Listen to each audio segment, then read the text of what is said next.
మోకాల నొప్పులకు ఎటువంటి సర్జరీ లేకుండా ఎపియాన్ పెయిన్ క్లినిక్ అందిస్తున్న అత్యాధునిక చికిత్స.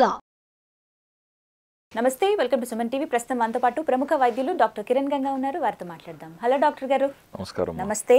డయాబెటీస్ ఉన్న వాళ్ళు ఇలా వర్క్కి వెళ్తున్నారు అన్నప్పుడు ప్రత్యేకించి బ్రేక్ఫాస్ట్ ఏం తీసుకోవాలి బ్రేక్ఫాస్ట్లో? ఎందుకంటే ఫిల్లింగ్గా ఉండాలి మధ్యాహ్నం దాకా, అది మనకి మళ్ళీ ఇబ్బంది పడొద్దు. ఎందుకంటే ఆఫీస్లో బయట పనిచేసే వాళ్ళే కావచ్చు, కొన్నిసార్లు తినడానికి కూడా ఉండదు వాళ్ళకి అవకాశం. సో ఇంటి దగ్గరే ఫస్ట్ బ్రేక్ఫాస్ట్ ఎలాంటి బ్రేక్ఫాస్ట్ చేసి వెళ్తే బెటర్ అని అంటారు? చాలా మంచి క్వశ్చన్ మేడం. ఎందుకంటే జనరల్గా మనం పేషెంట్స్తో మాట్లాడినప్పుడు ఇప్పుడు షుగర్ పెరిగింది కదా, ఎందుకు పెరిగింది అని అడిగినప్పుడు ముఖ్యంగా పోస్ట్ ప్రాండిల్ షుగర్స్ ఈ బ్రేక్ఫాస్ట్ గురించే వివరిస్తారనమాట. అంటే బ్రేక్ఫాస్ట్లో జరిగిన లోపాల గురించి ఎక్స్ప్లెయిన్ చేస్తూ ఉంటారు. అదేవిధంగా షుగర్ డౌన్ అయింది అనుకుందాం, మళ్ళీ దానికి కూడా బ్రేక్ఫాస్ట్ మీదనే ఉంటుంది యూజువల్గా. సార్ నాకు లంచ్ లోపు షుగర్ డౌన్ అయిందని చూస్తే బ్రేక్ఫాస్ట్ అంటే తక్కువ తిన్నామనో, లేదా పలాంది తింటే నాకు డౌన్ అయిందనో ఉంటుంది, లేదా ఎక్కువ తిన్నామనో పలాంది తింటే నాకు షుగర్ ఎక్కువైందనే ఉంటుంది జనరల్గా. సో సమ్మర్లో ముఖ్యంగా వస్తే అండి మనకు ఆయిలీ ఫుడ్స్ ఎక్కువగా పోపేయటం, తిరగబాతేయటం తగ్గించాలండి. ఇప్పుడు మీరు ఇడ్లీ చట్నీస్ వాడుకుంటున్నారు కదా, చట్నీస్లో పోపు వేస్తారు కదా, ఆయిల్ చాలా మినిమం చేయండి, లేదా పోపు వేయకుండా తీసుకోండి. ఈ ఆయిల్ పడటం వల్ల మీకు మళ్ళీ దాహం ఎక్కువ అవుతుంది. అది ఒకటి సమ్మర్లో గుర్తుపెట్టుకోవాల్సింది. అండ్ ఇప్పుడు బిజీగా ఉంటారు, వర్క్ చేసుకుంటున్నారు అనుకున్నప్పుడు వీక్ డేస్లో ముఖ్యంగా సమ్మర్లో మీరు ఇంకా కూడా ఈజీగా, అంటే ఇప్పుడు ఇడ్లీ దోశ ఇవన్నీ వీక్ డేస్లో మన బిజీ లైఫ్లో చాలా కష్టమైపోయినాయి. కాబట్టి వాటిని సాటర్డే సండేకో లేదా సాయంత్రం పూట మీరు ఇంటికి వచ్చిన తర్వాత తీసుకోవటానికి కూడా వాటిని యూస్ చేసుకోవచ్చు. ప్లస్ ఇప్పుడు ఇవి వేడివేడిగా తిన్నప్పుడు ఇంకా బాగుంటాయి కదా, వేడివేడిగా అంటే ప్రశాంతంగా తినగలిగితే ఇంకా బాగుంటాయి కదా అంటున్నాం. సో మార్నింగ్ పూట మీరు త్వరగా తినాలా లేదా దారిలో తినాలనుకుంటున్నారు, వీటికి బెస్ట్ ఏంటంటే రాగి జావా లేదా అంబలి అంటారా, అదేవిధంగా చిరుధాన్యాలు రకరకాలు ఉన్నాయి. వేటిలతైనా కూడా మీరు అంబలే కానీ జావ కానీ చేసుకోవచ్చు. సో వాటర్ లిక్విడ్ ఈజీగా ఉంటుంది, తీసుకోవటం కూడా ఈజీ. లేదో కాస్త తీసుకొని మళ్ళీ ఇంకొక కాస్త 1.5 అవర్ తర్వాత కూడా మళ్ళీ మీరు తీసుకోవచ్చు. సో ఇప్పుడు బ్రేక్ఫాస్ట్ మార్నింగ్ చేశారు, లంచ్కి ఈ గ్యాప్ మధ్యలో ఒక ఫ్రూట్ లాంటిది తీసుకోండి.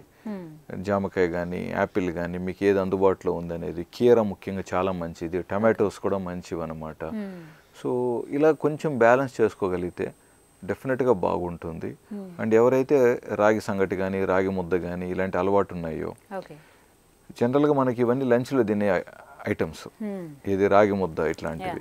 బట్ వర్కింగ్ క్లాస్ వాళ్ళకి ఎప్పుడు మధ్యాహ్నం మనకు దొరుకుతుంది, సో డిఫికల్టీస్ కాబట్టి టైం ఉన్నట్లయితే మార్నింగ్ పెట్టుకోవచ్చు వీటిని చేసుకోవటానికి. లేదు ప్రత్యేకంగా వీటిని మిస్ అవ్వకండి. చాలామంది ఏంటంటే ట్రెడిషనల్ ఫుడ్స్ని మిస్ అవుతున్నారండి. ఈరోజు మీరు హైదరాబాద్లో చూస్తే రాగి ముద్దకు ఒక పెద్ద పెద్ద ప్రత్యేకమైన హోటల్స్ ఈరోజు.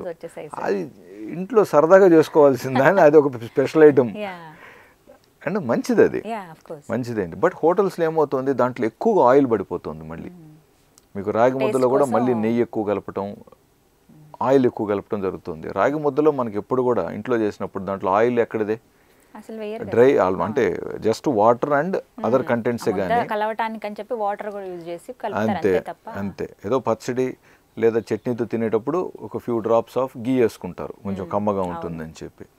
సో మళ్ళీ మనం కొన్ని బలం ఎక్కువగా ఇచ్చేటివి, మనకు దాహం కలిగించకుండా, అరుగుదల ఈజీగా ఉండేటివి, డీహైడ్రేషన్ చేయకుండా సులభంగా అరుగుదల బాగుండేటి ఐటమ్స్ని మనమే ఎంపిక చేసుకోవాలి. అయితే ఇక్కడ కొంతమంది మేము వెయిట్ తగ్గే క్రమంలో ఉన్నాము, డయాబెటీస్ ఉంది, ఓవర్ వెయిట్ ఉన్నాము, వెయిట్ తగ్గడానికి ఈ బ్రేక్ఫాస్ట్ లో ఏదైతే బెటర్ అని అడుగుతున్నారు సార్. ఇదే బెటర్ అంటే మిల్లెట్స్ మళ్ళీ తీసుకుంటే అది హెవీ అవ్వదా అని ఇలా డౌట్. లేదండి, చాలా మంది మిల్లెట్స్ మీద కంప్లైంట్ చేస్తారు. డాక్టర్ నేను ట్రై చేశాను మిల్లెట్స్, నాకు హెవీ అయిపోయింది, నాకు అరుగుదల లేదు, లేదా నాకు వేడి చేసేసింది, లేదా నాకు మోషన్స్ అవుతున్నాయి, లేదా మోషన్ రావట్లేదు, ఇలా ఉంటాయి complaints.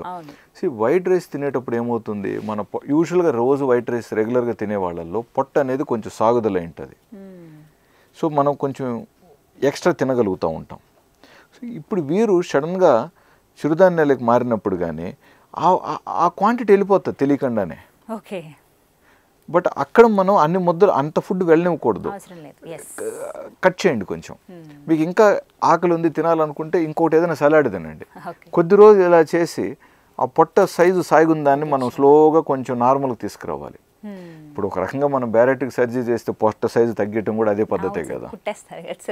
Okay, not commenting on that, I'm just mentioning. So ఇక్కడ కూడా మనం ఏం చేస్తున్నాం, క్వాంటిటీ తగ్గించే ప్రయత్నంలో సాగున్న పొట్టను కూడా మళ్ళీ కొంచెం మనము కన్స్ట్రిక్ట్ చేస్తున్నాం కదా. సో దానికి ఛాన్స్ ఇవ్వాలి, మనం ట్రై చేయాలి దాన్ని. సో వైట్ రైస్ తిన్నంత క్వాంటిటీని ఎలాగైతే మనకు అరుగుదల అవ్వగలిగిందో, ఇప్పుడు చిరుధాన్యాలు అంత ఈజీగా అరగవు, అవి వాటికి టైం పడుతుంది. కాబట్టి మీకు ఇబ్బంది అనిపిస్తుంది, హెవీ అయిపోతుంది పొట్టలో. కాబట్టి ఇలా షిఫ్ట్ అయ్యే వాళ్ళు స్లో క్వాంటిటీతో, కొంత క్వాంటిటీతో స్టార్ట్ చేయండి. తర్వాత ఎలాగో చిరుధాన్యాలు కాస్త తీసుకున్నా మీకు సరిపోతుంది. హ్యాపీగా తీసుకోండి, చాలా మంచిది. మార్నింగ్ తీసుకుంటే మీకు మధ్యాహ్నం పూట ఆకలి ఎక్కువ ఉండదు. అండ్ మార్నింగ్ డయాబెటీస్ మెడిసిన్స్ తగ్గించే ఛాన్సెస్ ఉంటాయి. పోస్ట్ పాండిల్ పెరగదు కదా. ఇది మీ ఇష్టం, మీకు ఏది సులభం అనిపిస్తుందో. ఇప్పుడు ఆకుకూరలతో లేదా పప్పు ఆకుకూరలు, లేకపోతే వెజిటబుల్స్ అన్ని వేసుకుని జస్ట్ ఒక ఉప్మా లాగా దాంట్లోనే మంచిగా వెజిటబుల్స్ వేసుకొని తీసుకోవచ్చు. లేదా మీరు ఇప్పుడు రకరకాల చట్నీస్, వెజిటబుల్స్తోనే కూడా మంచిగా చట్నీస్ వేసుకోండి. ఎక్కువగా ఆయిల్ వాడకూడదండి. మనకు తెలిసి తెలియక ఇవాళ రేపు ఇంట్లో ఆయిల్ విపరీతంగా వినియోగం. సో మార్నింగ్ నుంచి ఆయిల్ పడిందంటే ఒకలాంటి డిస్టర్బెన్సెస్ అనమాట. సో మీరు వితౌట్ ఆయిల్ ట్రై చేయండి, అట్లీస్ట్ ఫర్ బ్రేక్ఫాస్ట్. వారంలో 5 రోజులు తేలిగ్గా అనిపిస్తుంది.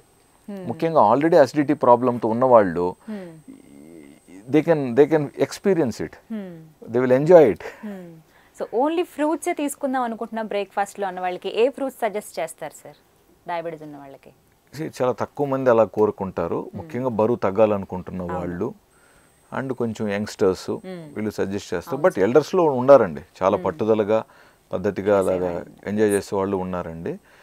సో ఫ్రూట్స్ మనకు లో గ్లైసెమిక్ ఫ్రూట్స్ ఏదన్నా తీసుకోవచ్చు. అలాగ మాట్లాడినట్లయితే మనకు ముఖ్యంగా మళ్ళీ జామకాయ, Apple, water melon, Musk melon ఇవన్నీ వస్తాయి అన్నమాట. సో ఫ్రూట్స్ అవి తీసుకోవచ్చు. బట్ ఫ్రూట్స్ అవి తీసుకున్న తర్వాత ఒక 1.5 hours 2 hours వీళ్ళకి మళ్ళీ ఆకలేయచ్చు.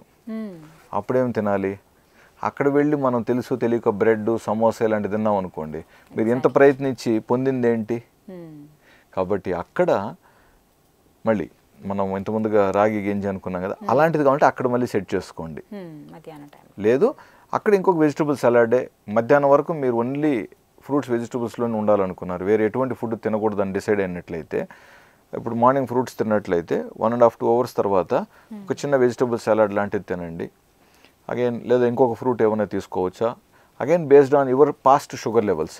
మీ షుగర్ లెవెల్స్ కంట్రోల్లో ఉన్నట్లయితే ఇవన్నీ మీరు ట్రై చేయొచ్చు. మీ షుగర్స్ ఆల్రెడీ 250 ఉన్నాయి, 300 ఉన్నాయి. ఇప్పుడు నేను ఈ డైట్ ట్రై చేసి ఫ్రూట్స్ చూస్తానంటే 300 కాస్త ఇంకా 350కి వెళ్తుంది. సో ఆ 300ని ఫస్ట్ డాక్టర్ సలహాతో పద్ధతిగా దాన్ని నార్మల్ చేసిన తర్వాత ఎక్స్ట్రా కార్బ్స్ మనం ఏదైతే కట్ చేయాలనుకుంటున్నామో, ఏదైతే లో కార్బ్ మనం ఫాలో అవ్వాలనుకుంటున్నామో, అప్పుడు ఈ ట్రాన్సిషన్ మీకు హెల్ప్ అవుతుంది. ఈ బ్రేక్ఫాస్ట్లో వెజిటబుల్స్ లేదా ఫ్రూట్ సలాడ్ ఇలాంటివి.